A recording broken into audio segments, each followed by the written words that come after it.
काल परवा जर बघितलं असेल माहिती तुम्हाला, तर आपल्या इथलच्या विरोधकांनी जो आपल्या इथलचा स्थानिकचा आमदार आहे त्यानं सकाळी 6 वाजता या तुमच्या भावाच्या घरी 100 पोलीसवाले पाठवले. 100 पोलीसवाले.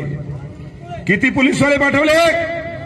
100. माझे घरामध्ये लेकरं झोपलेले, बायको झोपलेली, आई झोपलेली, आणि त्या पोलीसवाल्यानं खट खट खट खट दरवाजा वाजवला आणि सर्च वॉरंट दाखवला आणि सगळे पोलीसवाले तुम्हाला सांगतो लेडीज सगळे घरामध्ये घुसले. मी त्यांना म्हणलो, अरे बाबा काय चलले काय? हमारे पास कोर्ट का वारंट है बोले, तुम्हारे घर की चेकिंग करने की है. आता तुम्ही सांगा, एका आमदाराच्या घराची जर माय हे चेकिंग करत असतील कोणाच्या सांगण्यावरून, तर सर्वसामान्य माणसाचं काय आहे याचं मला उत्तर तुम्ही दिलं पाहिजे. कशामुळं? तर या ठिकाणी या हिंगोली शहरामध्ये हे जे शिवसेनेची फळी मी उभी केली, त्याचं म्हणणं आहे की तुम्ही ही उभी करायची नाही, आम्हालाच उभं राहू द्या आणि आम्हालाच निवडून द्या.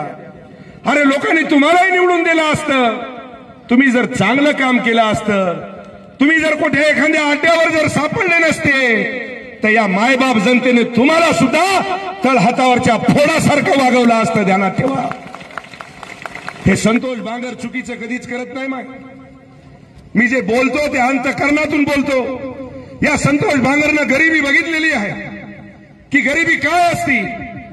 आणि काल माझ्या घरामध्ये तुम्हाला घुसल्याच्या नंतर तुम्हाला सांगतो, कपडे, माझं फ्रीज जिथं तुम्हाला सांगतो की आपण वस्तू सडू नये, चांगल्या राहा, भाजीपाला, दूध त्या ठिकाणी आपण ठेवतो, ते फ्रीज सुद्धा उघडलं आणि त्या फ्रीज मधलं सगळं सामान तुम्हाला सांगतो की बाहेर काढलं.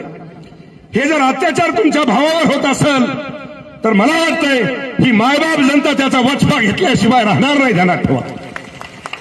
आणि ऐका, 27 तारखेला आपल्याला सगळ्या जणांना आपलं वंजारवाड्याच्या बाजूला जो मंगळवार आहे त्या मंगळवाराच्या एरियामध्ये दुपारी 2 वाजता माझ्या सर्व माता बहिणीने त्या ठिकाणी आपल्याला जमायचंय. माझ्या सर्व लाडक्या बहिणीनं कुठं मंगळवाराच्या ठिकाणी सगळ्या जणांनी जसं जसं आपल्याला येता येईल तसं तसं तुम्हाला सांगतो की शॉर्टकट मध्ये या.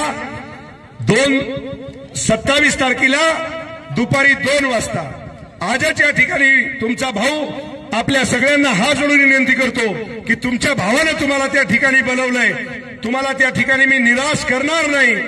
याच्याही पेक्षा तुम्हाला सांगतो की त्या ठिकाणी आपण सगळेजण भेटूया आणि